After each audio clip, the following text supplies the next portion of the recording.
Good morning, everyone. We are expecting a few more. They're just waiting outside to finish the registration. Can you just wait for them for 5-10 minutes and then we'll start? Thanks.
Hey.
Okay, good morning, everyone.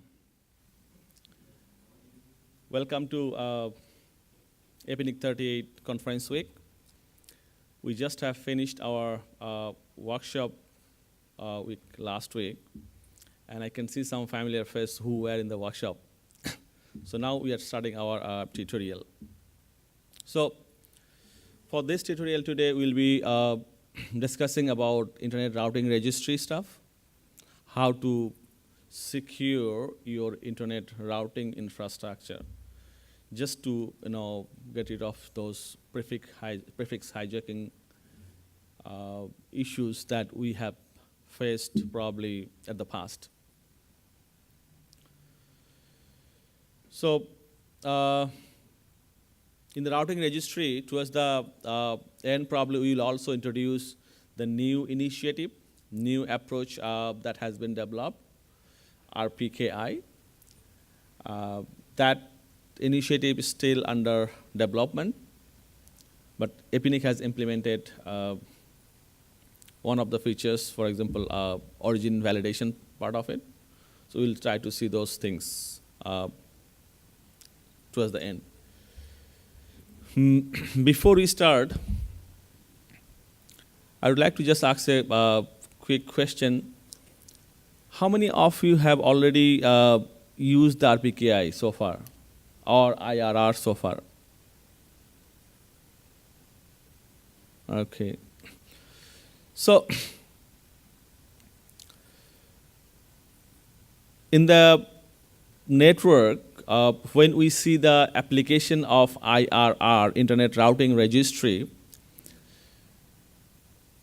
things are done differently in different tier of our network. So for example, if you are familiar with the concept of tier 1, tier 2, and tier 3s, so in tier 3, who are the small ISP within the country, most likely, they do the similar function, routing registry in a different way, probably not automating the whole stuff. I'll go through all those things, but I'll try to sort of, initiate the discussion. My name is Nurul Islam Roman. I am currently the senior training specialist now in APNIC. I did work in the ISP before, and then I moved in APNIC from 2006, and I was in different role. currently, my role is to share my knowledge experience with our members by doing those tutorial and workshop regularly that APNIC used to do.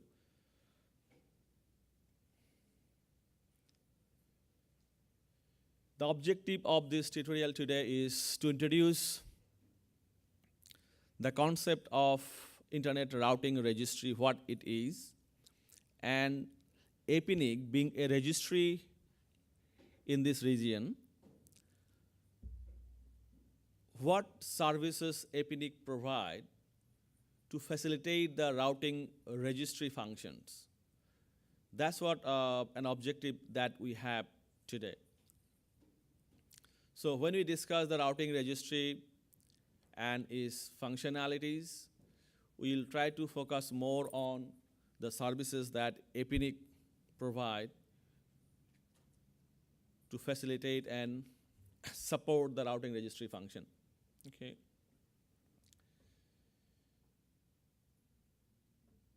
We will try to introduce some concept of routing policies. What are the routing policies? How routing policies can be very important to manage, to secure your network, and how effectively those policies can be implemented into your routers. By automating the whole function, or sometimes how manually people doing it.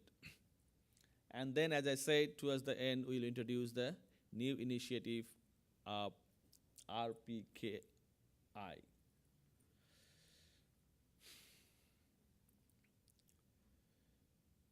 So that's the objective for today.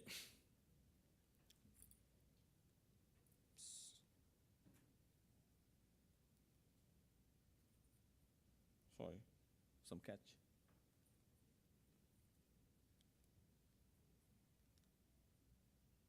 Oh, sorry, thanks.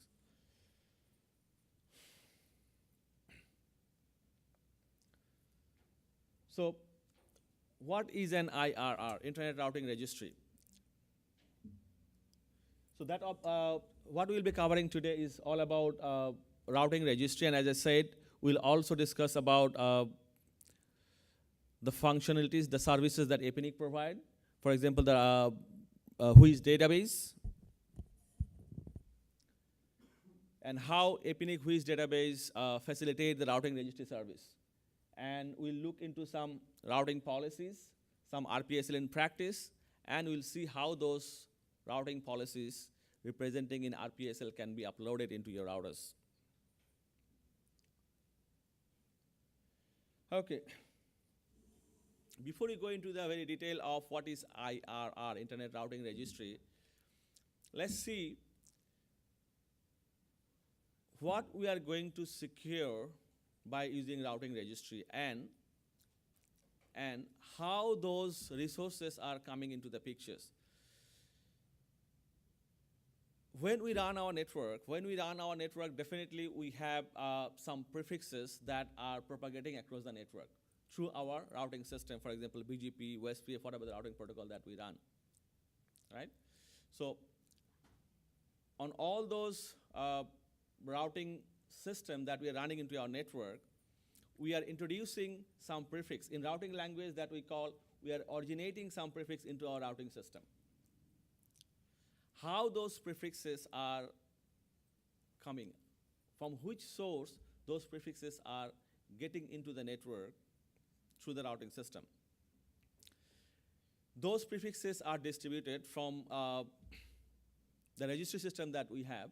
Those prefixes are distributed to the operators across the world from different routing registry. And there are 5 routing registry in the world at this stage.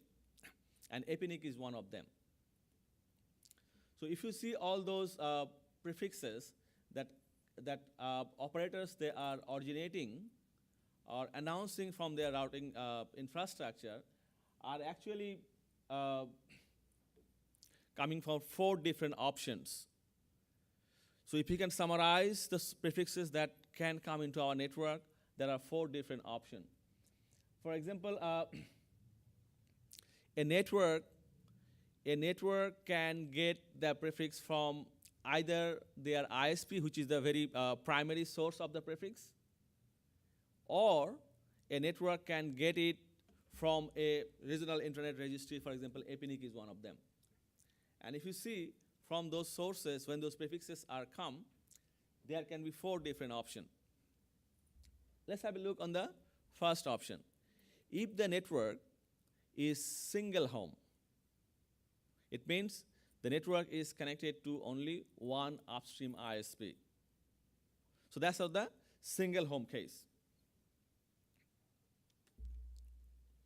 In single home case, if the network is getting the IP address from their upstream ISP, that's what we call option 1, single home non-portable prefix. Because as you know from the IP address management policy, and to secure the internet infrastructure, to restrict the growth of global routing table size, there is a policy in place. And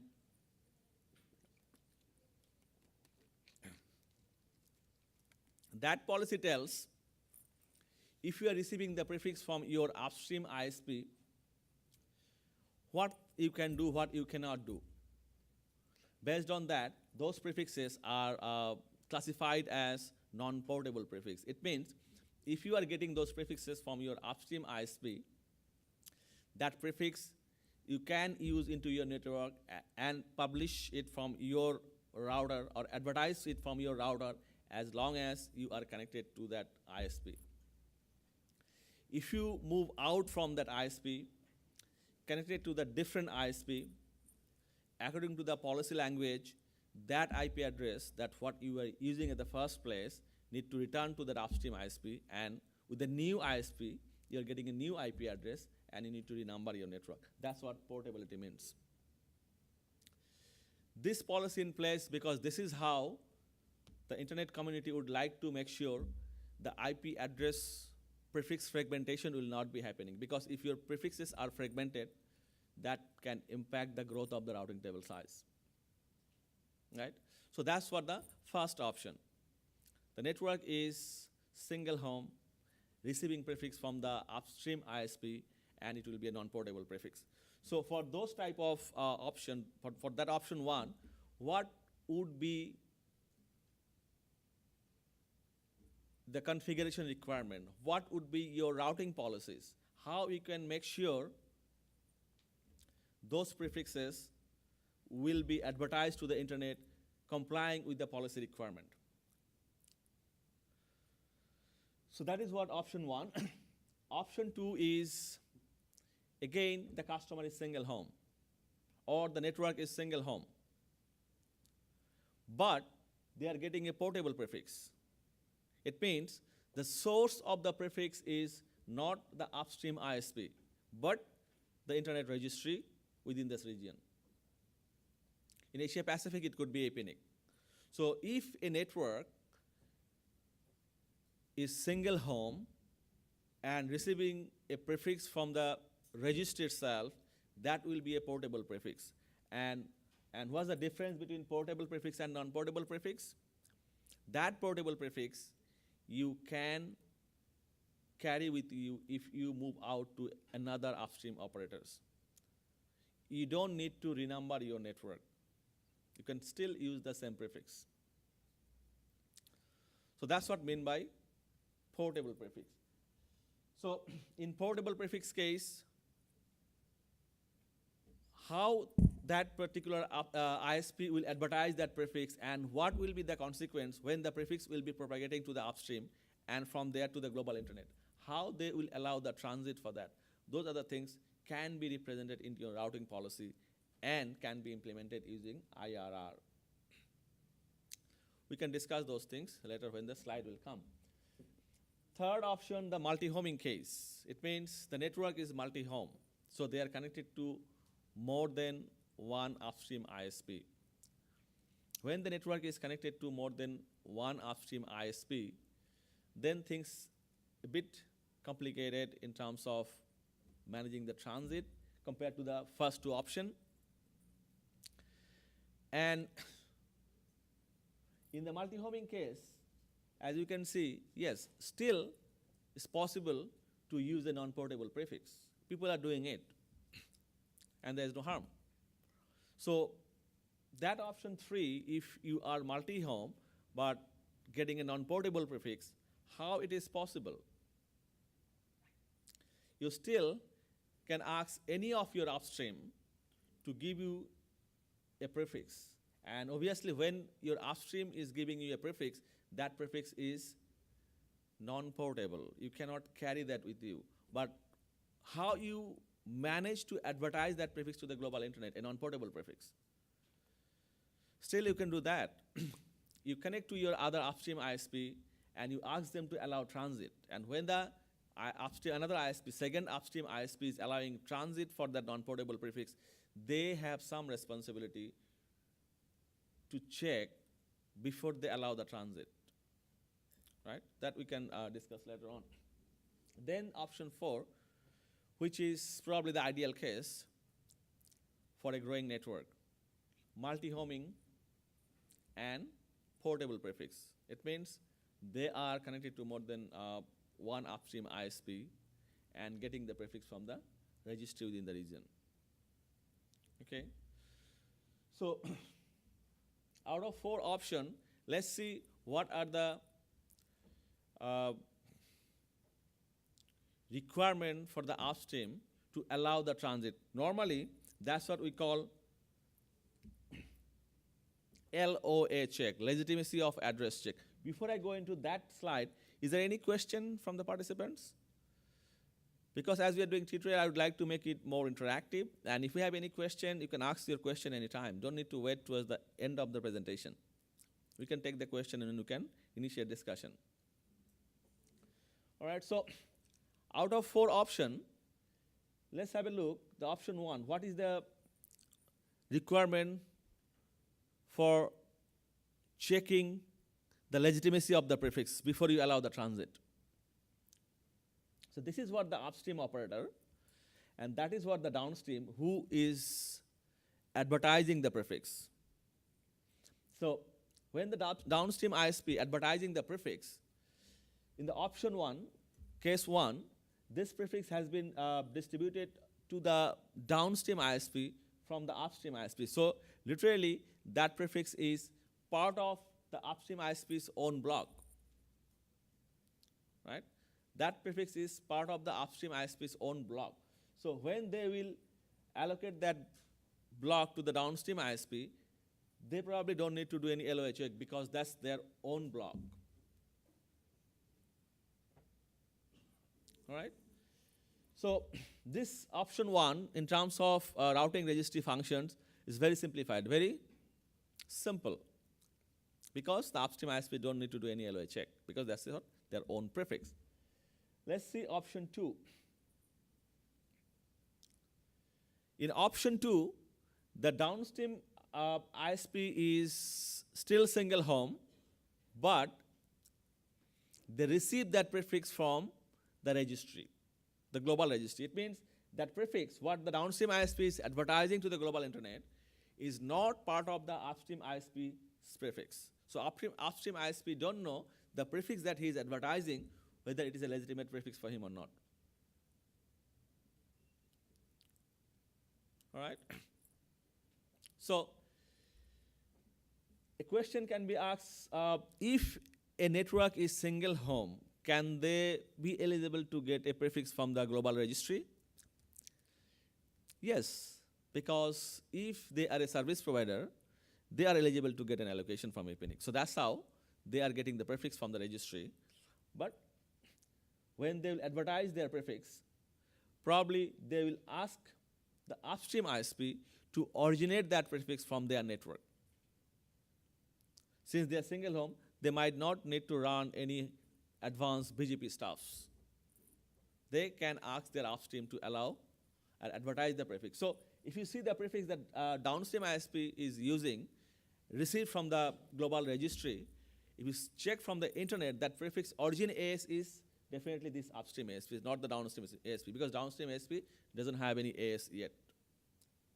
They only have the IP prefix, and that prefix needs to be originated from the upstream. And if you check in the internet, the origin AS is that upstream ISP. And what is the routing registry requirement for that upstream ISP? Before they start advertising the prefix from originating from their own AS, they should check the legitimacy of the prefix either manually or by doing some automated stuffs inside. So if even though they are doing those things manually, still that's a function of routing registry anyway. So in manual LOA check, when those upstream ISP will do those manual LOA check, if they have a handful of customer and not all the customers they have are getting their own prefixes from the registry. In that case, what upstream ISP would do, they'll just get the prefix from them, do a Whois lookup in the registry database, and they can check whether they are the legitimate source of the address or not. Normally, what we saw in the industry, people used to send email to the administrative contact and technical contact of that prefix. If you check that prefix in the Whois database, you can find admin contact, technical contact of the prefix, send an email, and just get a reply from them. If they're happy with that, you can allow transit for them. That's the normal process for this case. Okay.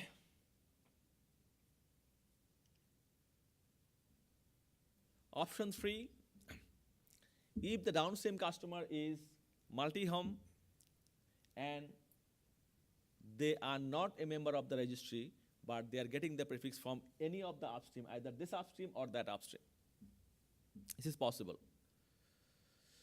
So if they are getting a prefix from the upstream, A, which is S17821, for example, they will do their own routing stuff. For example, BGP. When they will advertise that prefix, if you check the prefix from the global internet, origin AS of that prefix is definitely this ISP, not any of the upstream. But those upstream would be the transit. So origin operator is, origin AS is this AS, AS656450, even this is a private AS number anyway. So when that prefix advertisement will be sent to the global internet, this AS don't need to do any LOA check, because as you can see, option 3, these prefixes are received from this upstream. So that prefix is part of their own block. So in terms of the IP address management policy language or IRR requirement, you don't need to do any LOA check, because that's your own prefix. But on the other side, when a second upstream, they are allowing transit for the prefix that doesn't belong to their block, their allocated block, they definitely need to do an LOA check or legitimacy of address check. And again, when they'll do the LOA check, they can rely on any manual process or they can go for an automated process. Manual process is definitely, they'll check the Whois database in APNIC, find out the administrative contract, technical contact, and send email to them, or there's a phone number, you can talk to them and allow transit for them. That's what the manual process. But the automated process is the routing registry database, where they need to add some record. That we'll be discussing in our future slide. So if these operators are doing automated LOA check, they can do either the already established IRR using RT-config and all those RIR database. That's what one option. And second option of the automated LOA check is the new initiative RPKI. Okay, we'll go into all those process later on. So that's what the LOA check functionalities that need to do from the upstream operator when they will allow transit for any prefix.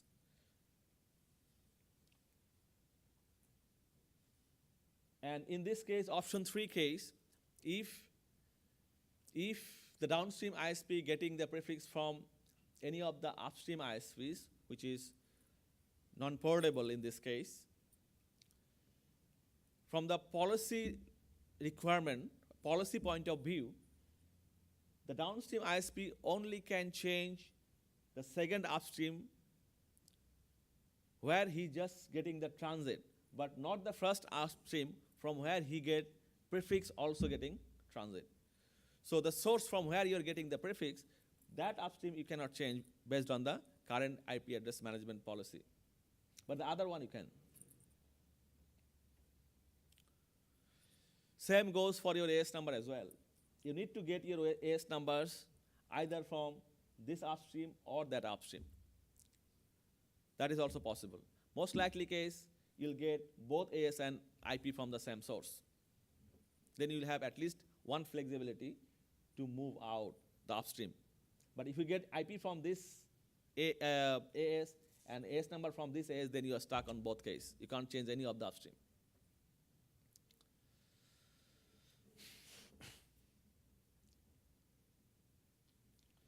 So option 4, which is the most likely and popular scenario nowadays, you are getting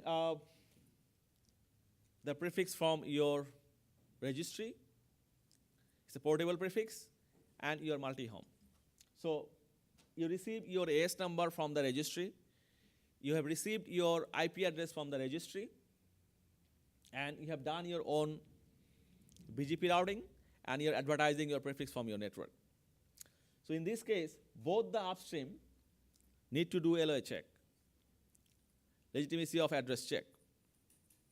And as I said, when they'll do the LOA check, it can be automated, it can be manual, depending on the scale, how big your network. Can you really rely on the manual LOA check? Because if you have hundreds of customers, thousands of customers, and you need to do manual LOA check for all those customers, you cannot scale. You cannot grow very quickly because all the manual LOA check at least will have some turnaround time to get the reply from the registered contract for that address. All right, any question so far? So, looking at all those 4 possibilities, how you get the prefix and how you get that transit for those prefix, if you are doing automated LOA check, then the routing registry question comes in. What is a routing registry? Okay. To understand the routing registry, first thing what we need to understand, whatever the policy in terms of my prefix advertisement, originate AS and other routing policies that we can discuss later on, those policies if you implement on your BGP as a protocol, don't publish those policies into some database. You can implement on BGP will work on that, but they don't publish it to somewhere. BGP doesn't have that functionalities to publish those policies. So what we need to have a system in place where we will publish those policies, obviously in a database format. Then, if we need to ask BGP to follow those policies, then we need to have a system in place from the database and BGP to fetch those policies and upload into the BGP process, so BGP can follow those policies and implement into the BGP updates. So that is what IRR, Internet Routing Registry Database. So all those routing policies are stored on the routing registry database, and from there you have a system in place to fetch those and feed those into the router so that BGP can implement those policies what has been published on the registry database. Okay, so when you represent those policies into the routing registry database, we need to represent those policies into a language that our automated system can understand, right? So the policies, when you upload or store in a routing registry database, we should follow a system in terms of writing those policies. That's what we call RPSL, Routing Policy Specification Language, which is above than our normal access list, more meaningful to human, close to English language.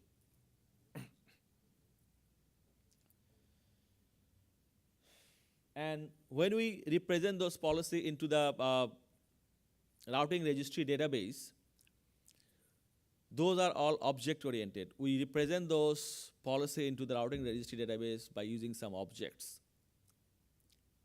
Okay.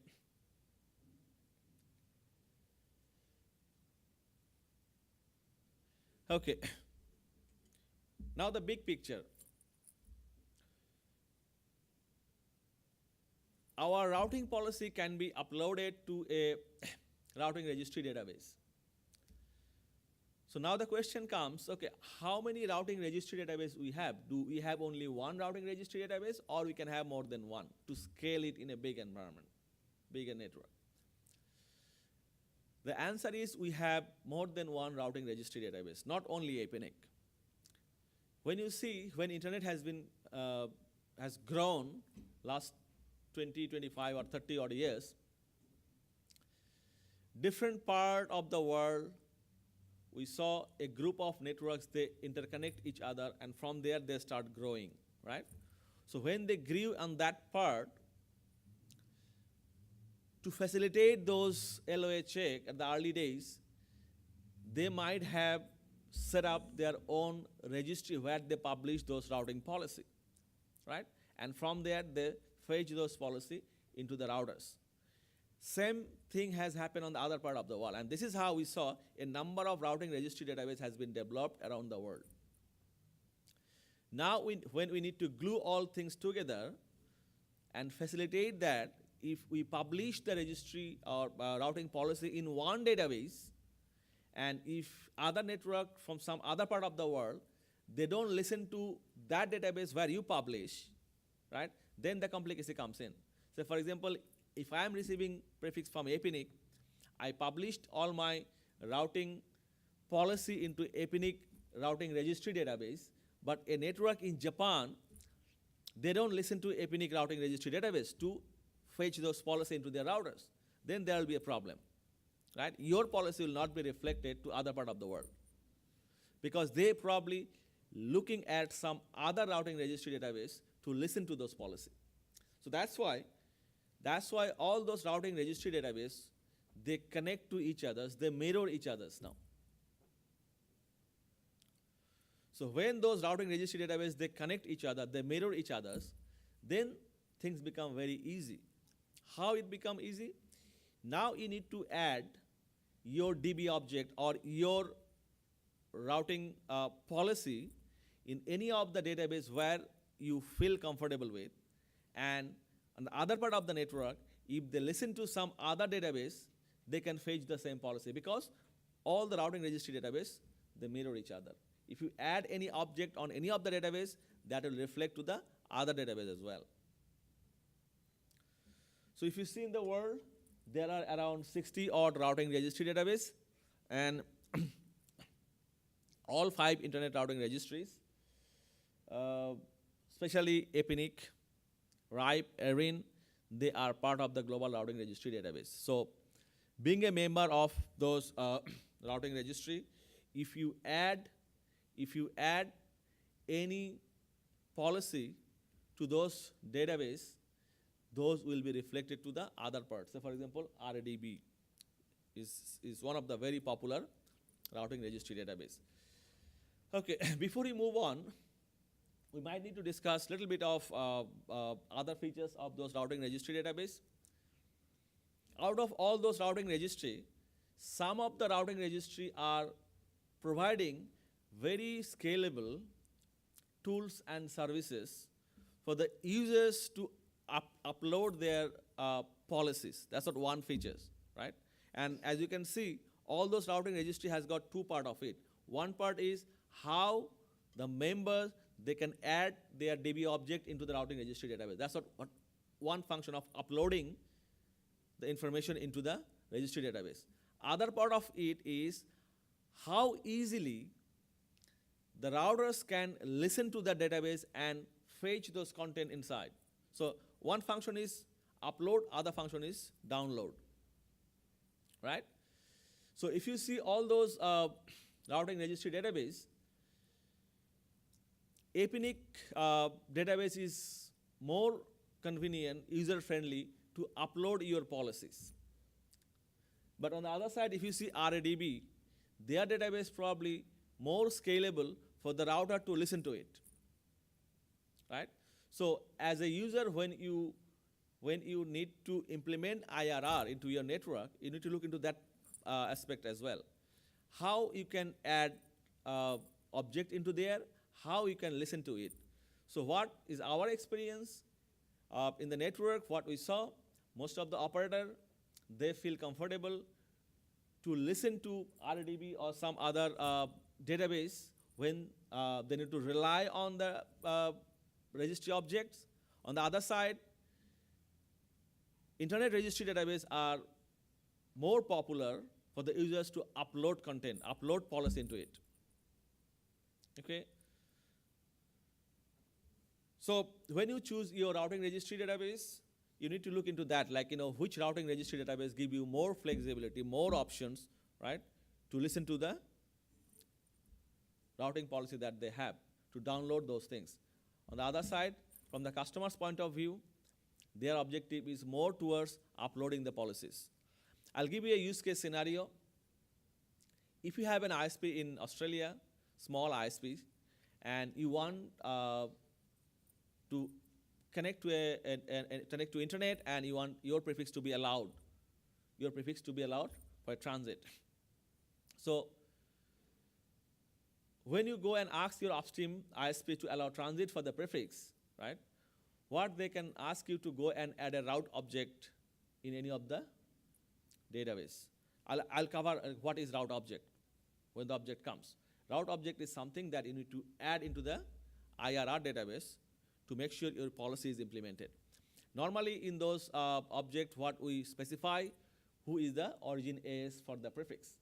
So when we are able to upload that object into any of the database, right, and if your upstream ISP is Telstra, for example, in Australia, they can listen to a routing registry database to fetch that policies. So what you are doing, you're uploading the content or uploading the routing policy into the routing registry database, and Telstra on the other side listening to those RIR, and sometimes during that period, they are downloading the policy and your transit will be allowed. And if you see the whole process, most of the big operators, what they do, they probably run that things into their cron in Unix contab. So that runs in certain time interval during the day. And anytime within 24 hours, your policy will be implemented and your transit will be allowed. That's what the use case scenario normally. Okay. So on this slide, all those routing registry database, they mirror each other, so that if you add content to any of the routing registry database, that will be reflected on the other database as well. Sometimes what you can see, some of the database, they only allow prefix to be, or the policy to be updated in terms of uploading it. But when you remove it from any of the routing registry database, they don't remove straight away from the other database. That probably you need to do case by case. But when you upload anything, that reflects almost on all database. So we have discovered so far what is routing registry database. We have discovered so far what are the options that we have in terms of prefix advertisement. Now we'll see what are routing policy. What do we mean by routing policy?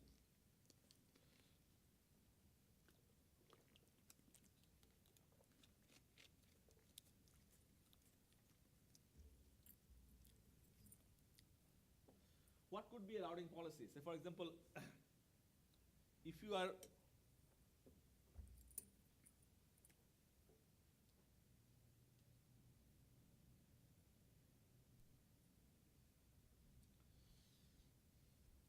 a network operator, what can include into a routing policy?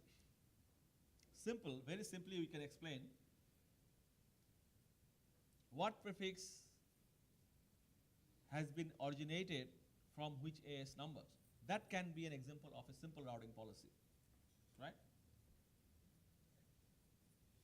Who would be your peer? In your network, some of the network operators or the networks that you are connected to could be your peer. Some of the network that you are connected to could be your transit upstream, right? How you define those things into your routing policy.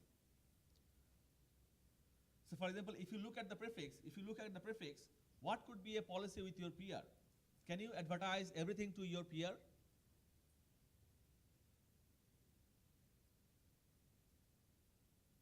What is the definition of peer? I mean, I'm sure you all are familiar with that. So when we are connected to a network in an internet exchange, so we are peering with them, right, in an internet exchange. So when we are peering with someone with an internet exchange, what prefix we can advertise to that particular peer? Can we advertise my full route to him, or I should advertise only my local prefix? Prefix originated locally. So in a peer, normally the concept is in a peering network, we should advertise the prefix originated locally. Otherwise, if we advertise my whole prefix to a peer, then I'll be a transit for him at some time, right? If I advertise full route to him, or if I advertise the default route to him. But on the other side, if I'm giving transit to someone, if I'm providing transit service to someone, then definitely I should advertise the full prefix to that network or that customer. So that can be a policy that you can write into your RPSL. We'll see those RPSL syntax, and we'll check how we can write those. Okay. So those are the things can be expressed in a routing policy specification language by import and export statement. What we can import from a network. It means what prefixes that we can import from a network, right? And when you're importing some prefix from your network, definitely you need to check first what your policy permits. What is the business relationship with them? What I can export as well, right? So those can be expressed into a routing policy.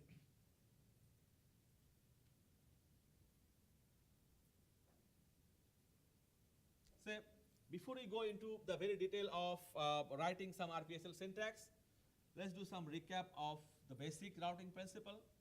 In basic routing principle, what we know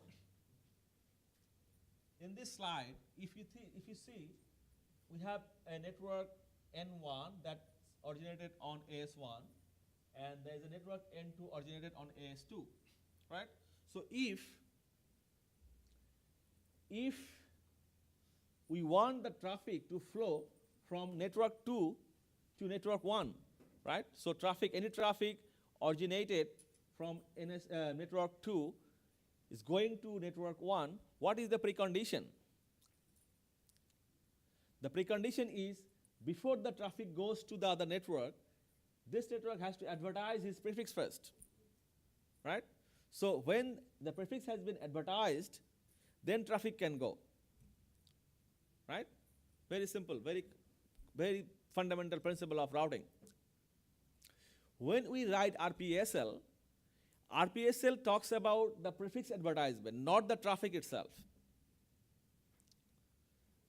In RPSL, what we write is the prefix advertisement. So for example, for this case, if the traffic need to go this way, the prefix should come on the other way. So this rule or this policy is RPSL. That we need to write. We are not writing something for the traffic.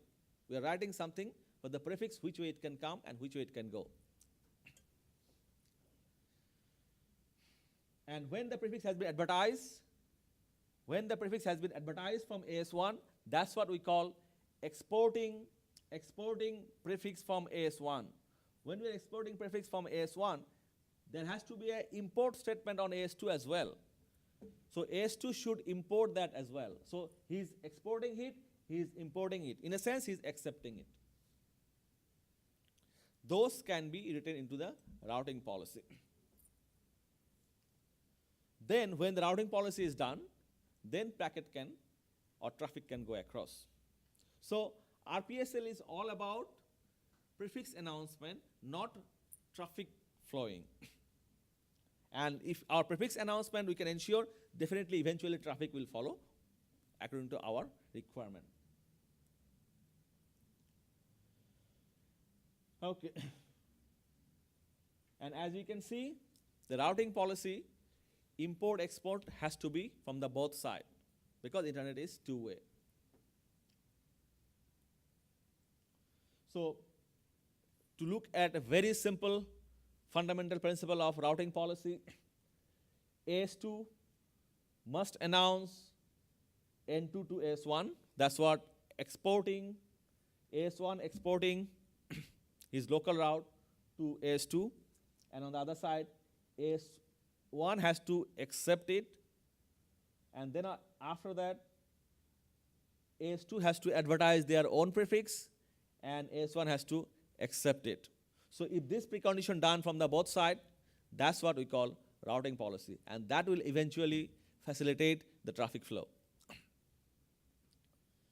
So how we can write those policy? How we can write those policy by using a language called RPSL. As I said, RPSL is above than your access list because access list is very close to the router language, but RPSL is close towards the human language. In RPSL, that's what an object-oriented language, and I'm sure all of you are familiar with the object-oriented language, and which is based on RIPE code 181. And that RPSL has got standardized in ITF by an RFC. So if you want to know more about the standard of RPSL language, those of the RFC would be the right document to refer to. As I said, those are standardized into RFC, so almost all routers, when you need to generate configuration file for them, they can follow the standard, and that works for across all the vendor product. So let's see some RPSL syntax. What we are discussing before, import and export statement, if you see, two AS are interconnected here, AS1 and AS2. Is it working? Yeah. AS1 and AS2. That is what a basic RPSL syntax that we are representing for AS1 in their auth_num object. Auth_num object is an object that we can use into IRR database. Auth_num stands for autonomous system number. So when you receive an AS number from the registry, what is the registry requirement is they keep track of that AS number to whom it has been allocated to, right? So that is what the public Whois record, all the registry they keep into the public Whois database. So on the auth_num object, you can represent those routing policies in a very simplified way. So for example, in auth_num object, there are some other attributes that we have which relates to the registry functionality. Say for example, AS name, administrative contract, technical contract, right? And other, even the country where the AS number is being used. Those are there as well. But we are not going into those information because those doesn't relate to the RPKI, IRR functionalities. Those information relate to registry functionalities. Let's see those attributes related to IRR functionality, which is the import and export statement, simply. Say, this AS number, when they're getting prefix from AS2, what they're doing, import from AS2, action pref, there is a preference number, and then accept AS2 prefix. This preference number, action pref number here, not similar as your local pref in BGP. In BGP, there is an attribute called local pref. Local pref, in local pref, higher the value, prefer the path, right? But in RPSL, action pref is lower the value, prefer the path. All right?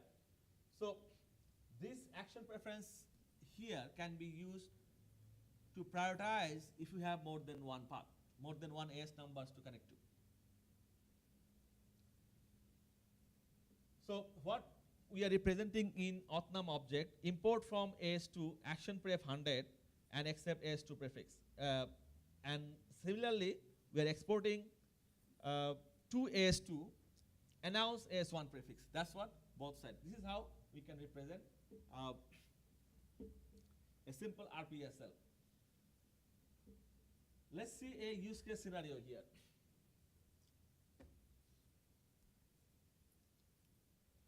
In this diagram, what AS4 is doing, AS4 is giving transit to AS5 and AS10. Right? So AS4 is giving transit to AS5 and AS10. And AS4 is giving local route to AS123. So it means when AS3 need to communicate, they only can communicate with AS4. But he cannot communicate with AS5 and AS10 because he is not giving transit to him, just the local route. But for those two, AS5 and AS10, AS4 is giving transit. It means AS4 can go to AS10 via AS4 and vice versa. Because they are not internally connected. How you can represent this policy using RPSL? Let's have a look. AS4 auth_num object here. In AS4 auth_num object, what AS4 is doing? AS4 is importing from AS123 preference 100, even though there is even though here is, we don't have multipath here, but still to comply with the syntax, we have preference 100, accept 123. It means AS4 is accepting the prefix originated on AS123. What he is importing from AS5? Import from AS5, action pref 100, accept AS5 prefix. So he is collecting AS123's prefix, AS5 prefix, and from AS10, he is accepting AS10 prefix. So literally, AS4 is collecting prefix from him, and him. Right? Now, what he is exporting, that will ensure the policy implementation. What I am exporting from AS4. AS4 is exporting to AS123 only AS4 route. So when he is exporting only AS4 route, he has got route from AS5 and AS10 already because of the import statement. But when he is exporting, he is not exporting all those two routes. He is only exporting his own route. Make sense? So that's how AS4 is giving only local route to him. So he can't use AS4 as a transit. On the other side, if you see what AS4 is exporting to AS5, he is exporting AS4 and AS10, both route, his own route plus AS10 route. So when AS4 is sending AS10 route to him, then he will become a transit for them.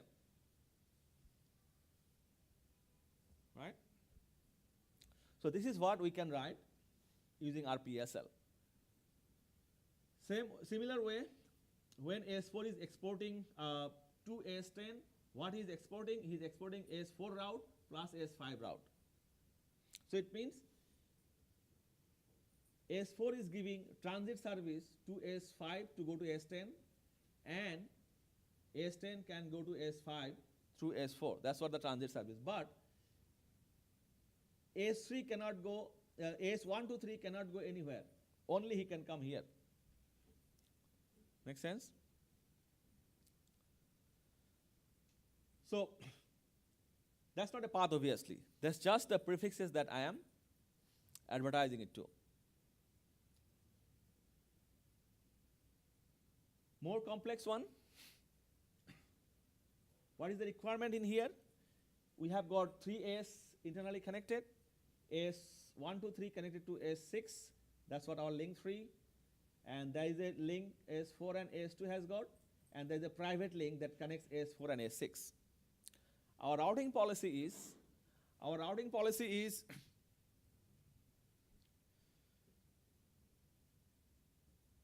AS4 and AS6, that's what would be the private link. And AS4 and AS1 to 3, that's what the main transit link. When this main transit link is down, then only AS1 to 3 can communicate with AS4. Otherwise, when the link is up, this main link, then AS1 to 3 will communicate with AS4 via this link. They cannot use this link. Right? How we can write this policy using RPSL? Okay, let's see. That is what the RPSL or auth num object for AS4 there. What AS4 is writing? Import from AS1 to 3, action pref 100 except any. It means AS4 is accepting all the prefixes from AS1 to 3. When he is accepting all prefixes from AS1 to 3, that includes the prefix for AS6 as well. Right? That includes the prefix for AS6 as well. All the prefix when it's coming here in his BGP table, those prefixes are tagged with action pref 100.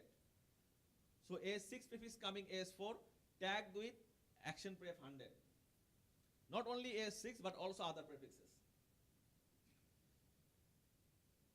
Then import from AS6. So when AS4 is importing from AS6 now, action pref 50 except AS6. So AS6 prefix is actually going to AS4 via this path with tag 100, via this path with tag 50. Right? Or action pref 50. So if you see on AS4, AS6 prefix will have 2 paths with 2 different action pref. One action pref is 100, other action pref is 50. So literally when AS4 need to communicate with AS6, if the primary path is up, all the time prefix will come via this. Because action pref means higher the value, prefer the path. Alright? But when the link is down, in his BGP table, then the other one who has got the action pref 50 will be installed into the routing table. Right? So that's what an RPSL syntax can represent your routing policy. Any question?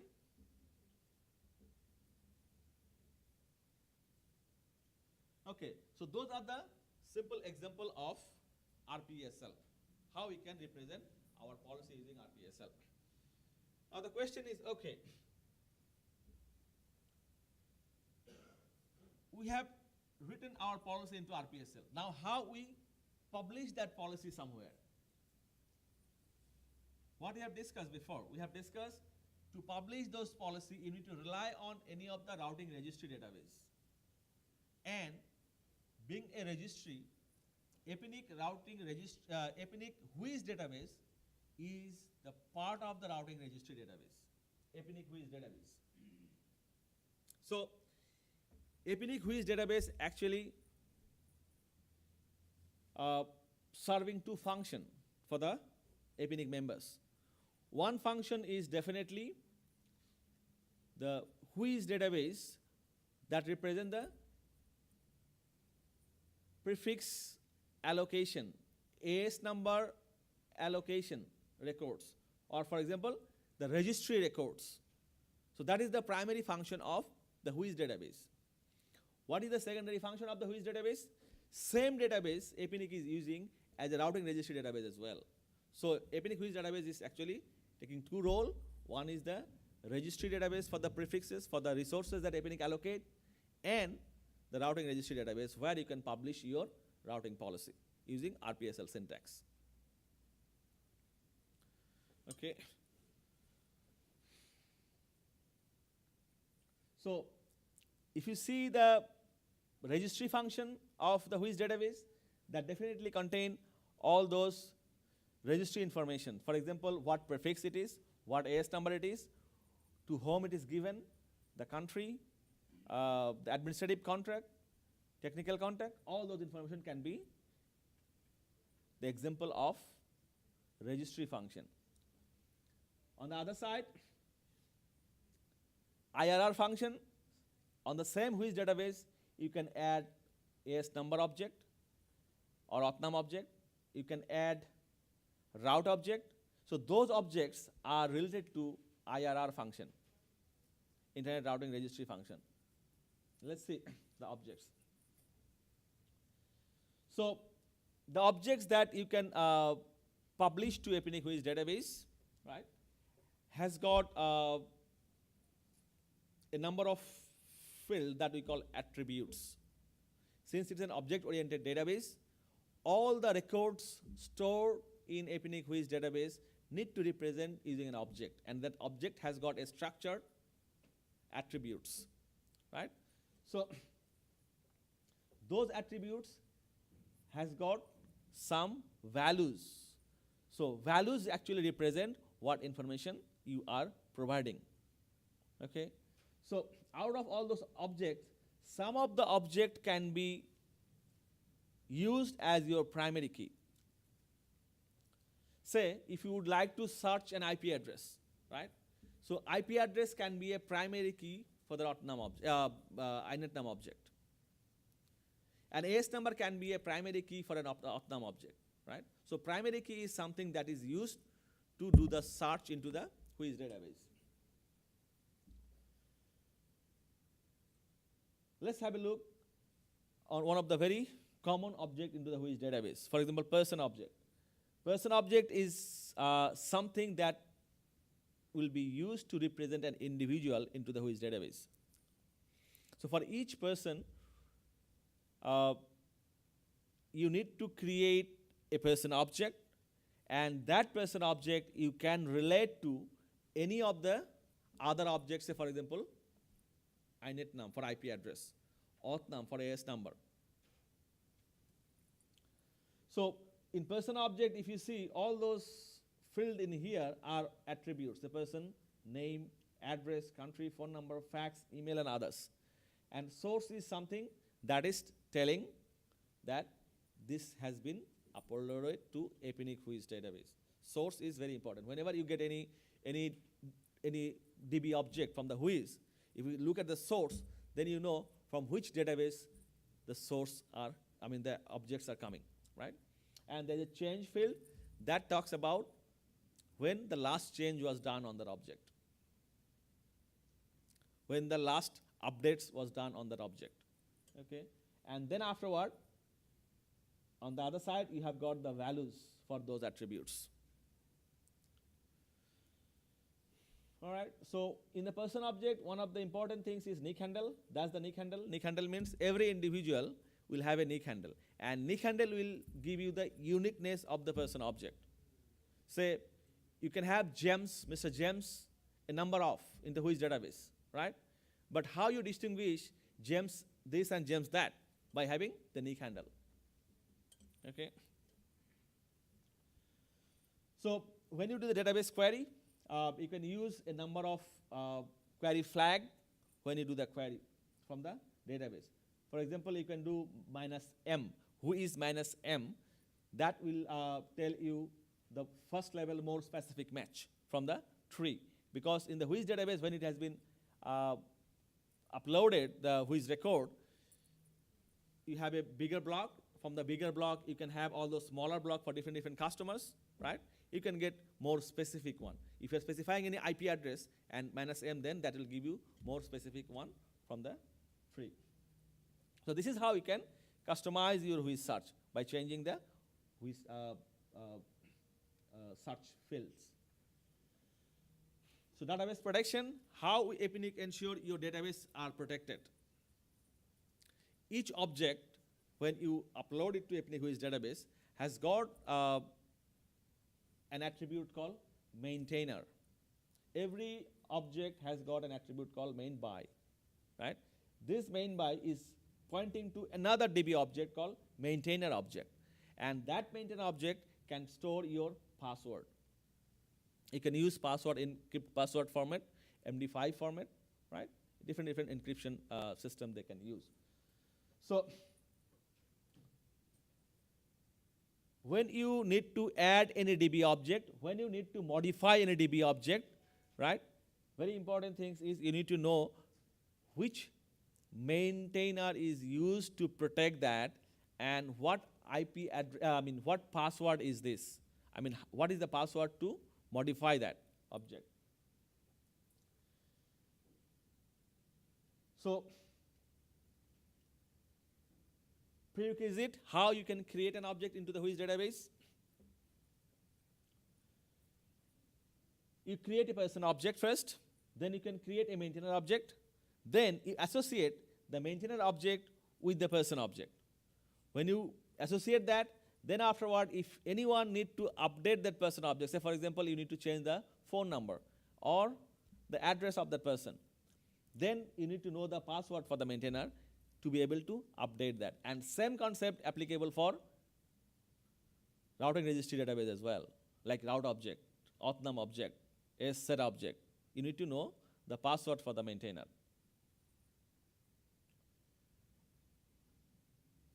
So as I said, APNIC Whois database actually is part of both the function. For example, our Whois database and routing registry database. How we can distinguish the objects, which objects related to the routing registry and which objects are related to the resource allocation? By looking at the objects. For example,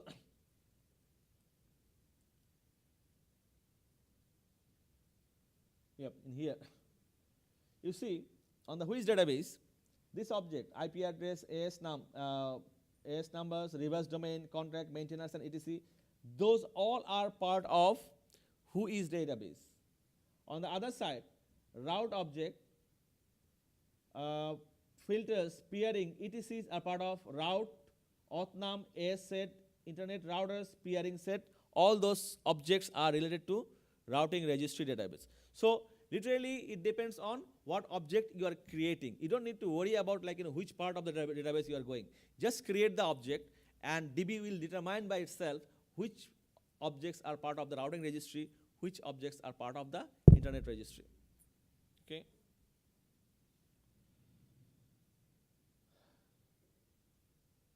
How the interrelationship works? Say for example, if we have an AS number, AS1, and if you have an IP address, INET_num. So if you need to create, or if you need to sort of if you need to associate this AS number originating that IP address, then you need to relate those two objects, AS number and IP address, and create a DB object called route object, right? And when you need to create the route object, trust has to be built from this AS to this IP address and going to the route object. How this authentication will be done? For example, if I am going to create a route object into the APNIC IRR database, and that route is originated from an AS number, and that AS number is not given to me, not allocated to me, how I can ensure that, right? So to do that, in your INET_num object, when that IP address is given to you, you should have a maintainer called main route. And you need to know the password for that main route. And same main route function, object or maintainer object need to be used on your AS number as well as main route. So when you have main route on your IP address or INET_num, same main route on the AS number, auth num, then that maintainer can be used to create a route object. On that route object, prefix can be that prefix you're talking about, and origin AS can be that AS number, right? And we can create the route object. In your case, if you don't have same maintainer, then you'll have an issue of creating the route object, and APNIC IRR will not allow you to create it. You'll have a trouble creating it into the Whois database. Then what you can do, you can talk to the host master. Host master will do all those verification by themselves, and they will allow the object for you, or allow to, they will create that object for you. Okay? If you want to do it by yourself, then you need to ask the host master to add the main route for you, and you know the password, then you will be able to do it by yourself. What we saw in my APNIC, that web-based control plane that given by APNIC to all our members, using my APNIC, you can create all the object by yourself. So what you need to do as a precondition to be able to do all those by yourself, your maintainer password has to be registered into my APNIC. When your maintainer password has been registered for all the maintainers that you manage, then you can easily create those route object by yourself. A set object by yourself. Peering set object by yourself. Okay?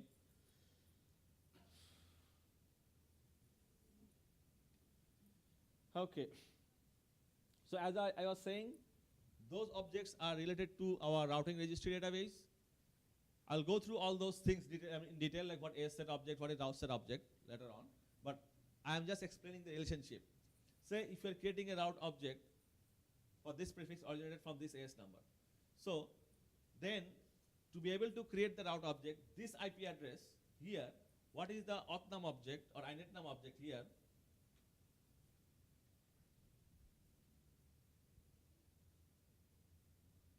There's a parent block here. So from there, the maintainer has to be here, and then AS number, AS2, this main route should match, and here whatever the main route you're using should match. If those interrelationships are there, then you can create the route object. Otherwise, anyone can create any route object originated from any AS numbers, right? So to ensure only the valid, legitimate person can add the route object, that is why all those maintainer object and interrelationship has been, or trust has been created. Okay.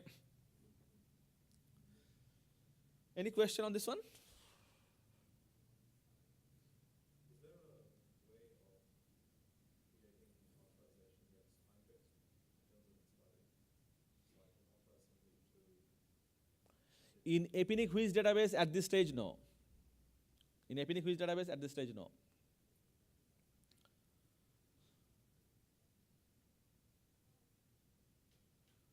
Okay, let's see a hierarchical authorization process to make things much more clear. What we are trying to do, we are trying to create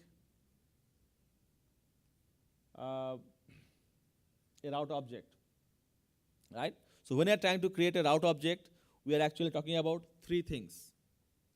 So there will be a inet num object that represents the IP address. There is an auth num object that represents the AS number, and you are willing to create a route object here, right? So when you are creating route object, it means this prefix will be originated from this AS number. That's what I am representing here, and I publish it into the routing registry database, right? So when we are going to create these things, route object, on the route object, whatever the prefix you are specifying here, need to have a main route object in route maintainer object in here. In the auth num object, main route maintainer object, and same main route maintainer object you are using in here, and you know the password. Then this route object will be created into the IRR database.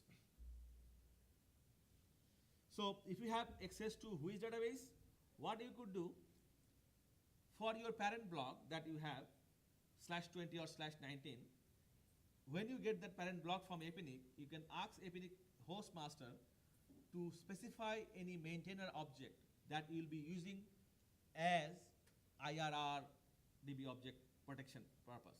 So you can ask hostmaster to add that main route into your initname object. And you can also ask to specify the same main route for your auth name object. If those things are done, then that maintainer object you can go and add into the myAPNIC. When it is added to the myAPNIC, then for all your prefixes that you are giving it to your customer, you can create a route object. You can create a route object, and that authorization will be done from that particular maintainer that you have registered. If, for example, if your customer AS number is different, your customer is coming and getting a different AS number, right? For each customer AS number, you can add the same main route. For each, say, 10, 20 customer, you can ask them to add the same main route into their auth name object. And all those AS number will be used to originate this block of prefix. So you don't need to change anything here. You can just create separate route object for separate prefix and different customer. Okay. So that is what an example of initname object. So that initname object is protected by APNIC hostmaster. So any change need to be done outside this range or within this initname object, only this person who knows the password for this one, APNIC HM, can do it, right? And anything below that range 202.137.181.0, below that can be changed, modified by main lower, right? And any DB related to IRR can be changed by this maintainer. So normally, as you can see, we are using 3 maintainers. This one for the parent block, this one, anything under this, and this maintainer is actually for the IRR objects. So if you need to create any IRR objects, make sure you use this maintainer and password.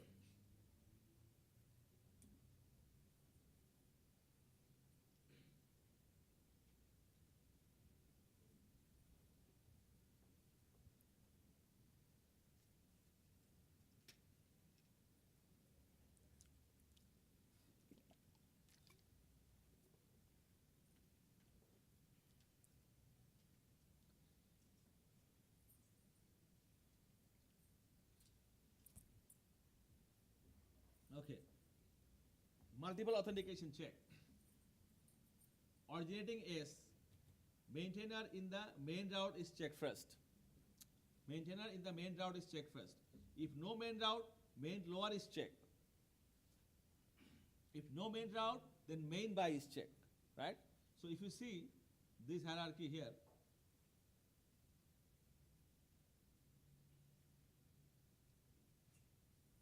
so different level of maintainer object, it will check when you are using any originating AS number on your route object. And then when this checking is done, then it will look into the address space, which address space you are using on the route object. And then it will check exactly main route, even for exact match or anything less specific match from the initname object. And then your route object, that maintainer, main by. All those 3 need to be same. Let's have a look on an example here. IP address is this, our AS number is this. So IP address is maintained by main route, main WFXNet. AS number is maintained by main route, main WFXNet, same maintainer object. And the password for this is this. This is a crypt password anyway. No, it's not the actual password. Then you see, when you're creating the route object, route is this, which is part of this block. AS number is this, origin AS number, and you're specifying that maintainer. Say this checking will be done, the maintainer and the password. Then it will check the IP address.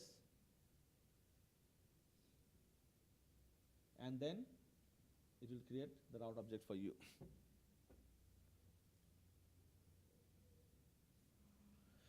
Okay, so that's what the relationship of APNIC database and IRR.